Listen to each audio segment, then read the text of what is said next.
বন্ধুরা, আজকের ভিডিওর বিষয়বস্তু হলো স্থলপদ্ম গাছের জুলাই মাসের পরিচর্যা। স্থলপদ্ম গাছে একবার ফুল ফুটে যাওয়ার পর আবার গাছে প্রচুর পরিমাণে কুঁড়ি আনার জন্য কোন ধরনের জৈব খাবার আমরা প্রয়োগ করব, তাছাড়া স্থলপদ্ম গাছে প্রচুর পরিমাণে পোকামাকড়ের আক্রমণ হয়, কোন ধরনের ঘরোয়া পেস্টিসাইড আমরা ইউজ করতে পারবো আমাদের বাগানের প্রত্যেকটা স্থলপদ্ম গাছে, আর কোন কোন পরিচর্যা করতে হবে স্থলপদ্ম গাছে, সমস্ত কিছু ডিটেলসে থাকছে আজকের এই ভিডিওতে। তাই আজকের এই ভিডিওটা কিন্তু সম্পূর্ণ মনোযোগ দিয়ে দেখতে থাকো, একটু স্কিপ করো না, স্কিপ করলে অনেক কিছুই মিস করে ফেলবে। নমস্কার, আমি লাবণী, আমার বাগানে তোমাদের সবাইকে জানাই স্বাগত। বন্ধুরা, স্থলপদ্ম মূলত জবা গোত্রীয় গ্রীষ্মকালীন একটি ফুলের গাছ। তবে এই স্থলপদ্ম গাছে প্রায় সারা বছর প্রচুর পরিমাণে ফুল ফোটে। স্থলপদ্ম মূলত সিঙ্গেল পেটাল এবং ডাবল পেটাল দুই ধরনের গাছ পাওয়া যায়। তবে নার্সারিতে গেলে তোমরা বিভিন্ন রঙের স্থলপদ্ম গাছ পাবে। তো এটাই আজকের আমার ভিডিওর ফার্স্ট পয়েন্ট নাম্বার 1 হলো এই সময়ে তোমরা স্থলপদ্ম গাছের চারা নার্সারি থেকে কিনে এনে প্রতিস্থাপন করতে পারো। যদি চারা গাছ না পাও, সেক্ষেত্রে তোমরা কোথাও থেকে একটা ডাল যদি সংগ্রহ করো, সেক্ষেত্রে ডাল থেকে খুব সহজেই কিন্তু চারা তৈরি করা যায়। তো এরকম পেন্সিল সাইজের একটা ডাল তোমরা সংগ্রহ করবে, সেটা ডাবল পেটাল হতে পারে অথবা সিঙ্গেল পেটাল। তো এই ডাল থেকে চারা তৈরি করার জন্য দুই ধরনের মিডিয়া আমরা ব্যবহার করতে পারি। 1 নম্বর কোকোপিটের মিডিয়া, 1 নম্বর বালির মিডিয়া। এছাড়া আমাদের প্রয়োজন কাটিং এড পাউডার, কিন্তু কাটিং এড পাউডার তো সবসময় আমাদের হাতের কাছে থাকে না। তবে হাতের কাছে যেটা থাকে সেটা হলো অ্যালোভেরা জেল।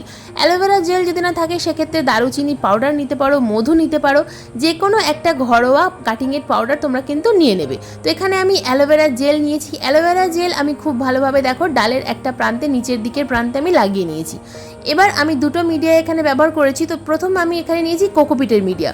তো কোকোপিটের মিডিয়া অথবা বালির মিডিয়া, যেটাতে খুশি তোমরা প্রতিস্থাপন করে দেবে। প্রথমে কোকোপিটটাকে খুব ভালোভাবে ধুয়ে নেবে এবং কোকোপিটের মধ্যে একটা হোল তৈরি করবে এবং সেই হোলের মধ্যে এই ডালটাকে প্রতিস্থাপন করে দেবে। খুব ভালোভাবে চেপে চেপে প্রতিস্থাপন করতে হবে, যেন কোনো রকমভাবে ডালটা নড়ে না যায়। তো এবার এই গাছটাকে আমরা ছায়া জায়গায় রেখে দেব। তবে এই ডালের মধ্যে যদি অনেক পাতা থাকে, তাহলে পাতা কয়েকটা তোমরা কিন্তু অবশ্যই কেটে দেবে। অল্প দুটো একটা পাতা রাখলেও চলবে। যদি পাতা নাও থাকে কোনো সমস্যা নেই।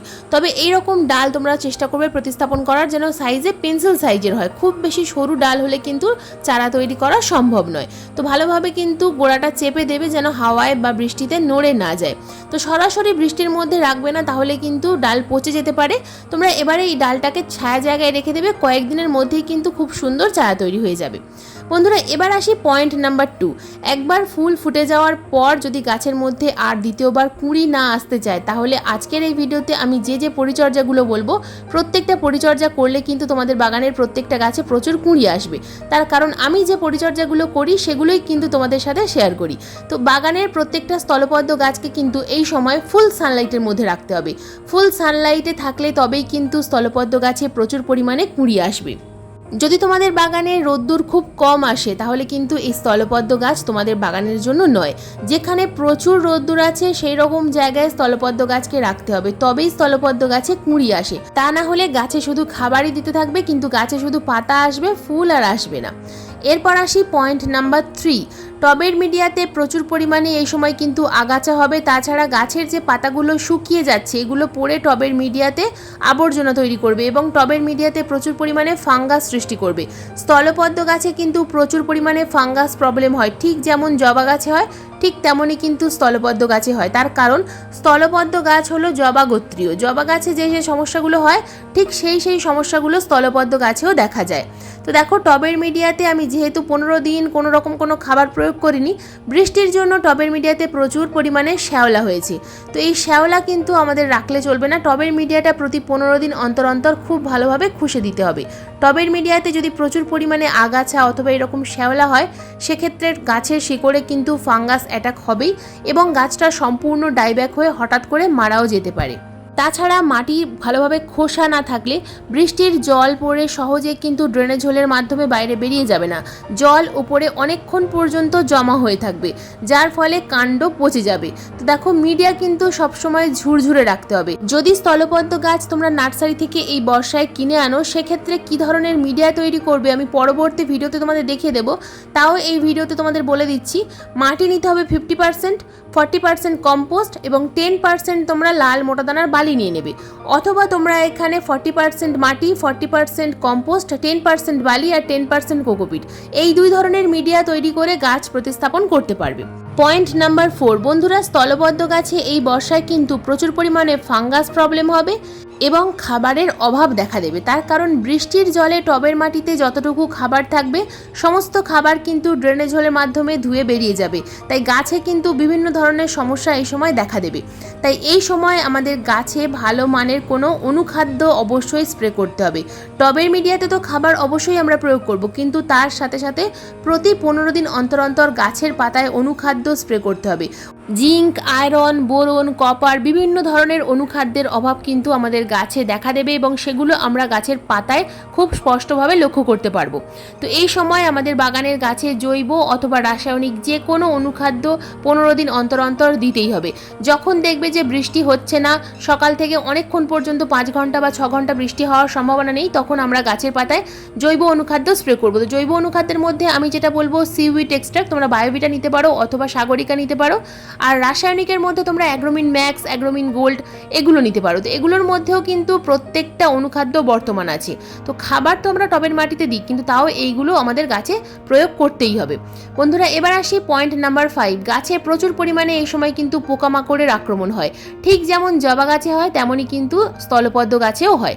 তো মিলিবাগের আক্রমণের কারণে ভালোভাবে লক্ষ্য করলে দেখতে পাবে আমার একটা গাছের ডাল এরকমভাবে শুকিয়ে গেছে। যদি গাছে প্রচুর পরিমাণে মিলিবাগের আক্রমণ হয় সেক্ষেত্রে সেই আক্রান্ত ডালটাকে কিন্তু কাটারের সাহায্যে কেটে বাদ দিয়ে দিতে হবে। যদি এরকমভাবে ডালটা শুকিয়ে যায় তাহলে গাছের ডালটা গাছের মধ্যে রাখা যাবে না, সম্পূর্ণ গাছটা কিন্তু শুকিয়ে যাবে এবং কাটা জায়গায় ফাঙ্গিসাইডের প্রলেপ অবশ্যই লাগাতে হবে। এরপর সম্পূর্ণ গাছে কীটনাশক স্প্রে করতে হবে। তবে রাসায়নিক কীটনাশক স্প্রে করার আগে একটা ঘরোয়া কীটনাশক আমি স্প্রে করব, সেটা হলো ইনো। বন্ধুরা, বেকিং সোডা অথবা ইনো দুটোর মধ্যে যে কোনো একটা হাফ চামচ পরিমাণ জল 1 লিটার জলে গুলে গাছের পাতায় ভালোভাবে স্প্রে করবে। এটা কিন্তু রোদ্দুরে একেবারেই স্প্রে করা যাবে না। বেকিং সোডা হলে 1 চা চামচের 4 ভাগের 1 ভাগ আর ইনো হলে হাফ চামচ পরিমাণ তোমরা নিতে পারো। তো 1 লিটার জলে খুব ভালোভাবে মিশিয়ে গাছের পাতায় স্প্রে করবে। মিলিবাগ বা অন্যান্য যে কোনো পোকা কিন্তু একেবারেই আর গাছের পাতায় থাকবে না। বন্ধুরা, এবার বলবো খাবারের কথা। এই সময় আমরা কোন খাবার গাছে প্রয়োগ করব।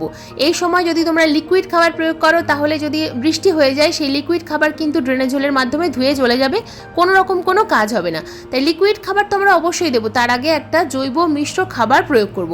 তো এখানে আমি নিয়েছি ডিমের খোসার গুঁড়ো 3 চামচ পরিমাণ, এরপর রেখেছি আমি কলার খোসার গুঁড়ো 5 চামচ পরিমাণ। যেহেতু আমার টবের সাইজ বড় সেই কারণে আমি কিন্তু খাবারের পরিমাণটা একটু বেশি নিয়েছি। তোমাদের টবের সাইজ যদি ছোট হয় খাবারের পরিমাণটা তোমরা অর্ধেক করে দেবে।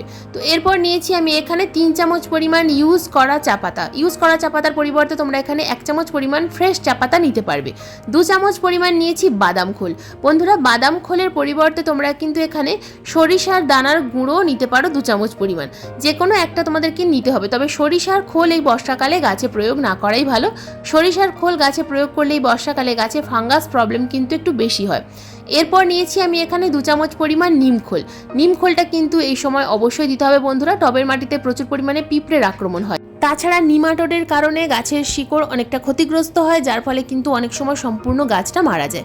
এরপর কালো রঙের যেটা দেখালাম এটা হলো humic acid. Humic acid half চামচ পরিমাণ নিয়েছি। আর এটা যেটা দেখছো বন্ধুরা কালো রঙের, এটা হলো জিয়ার দানা।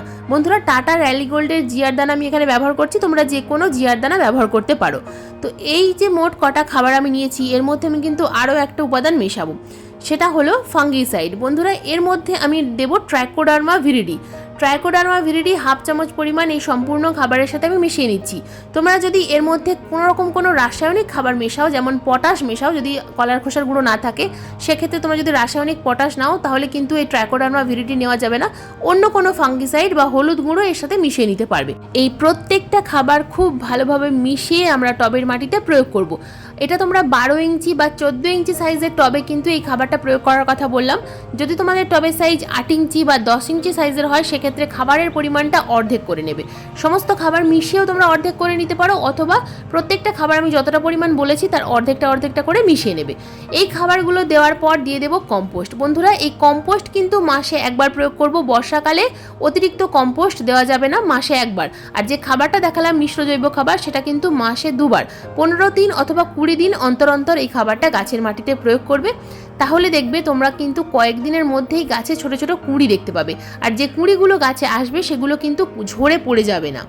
স্থলপদ্ম গাছ খুব হার্ডি গাছ, গাছে কোনো রকম কোনো সমস্যা হয় না, কিন্তু ফাঙ্গাস প্রবলেম থেকে গাছকে বাঁচাতে হবে, যে কারণে আমাদের প্রতি 10 দিন অন্তর অন্তর গাছে ফাঙ্গিসাইডের স্প্রে অবশ্যই করতে হবে, তবেই গাছ ফাঙ্গাস মুক্ত থাকবে। তো বন্ধুরা, এই ছিল স্থলপদ্ম গাছের বর্ষাকালীন অর্থাৎ জুলাই মাসের পরিচর্যার ভিডিও। বর্ষার শুরুতে অর্থাৎ জুলাই মাসে কোন কোন কাজ করলে আগামী দিনে স্থলপদ্ম গাছে প্রচুর কুঁড়ি আসবে সমস্ত কিন্তু আমি ডিটেলসে তোমাদের দেখালাম বা জানালাম। তো আজকের এই ভিডিওটা তোমাদের কেমন লাগলো অবশ্যই কমেন্টে জানাবে। আজকের এই ভিডিওটা যদি তোমাদের ভালো লেগে থাকে তো প্লিজ একটা লাইক করো, শেয়ার করো, হাইপ করো।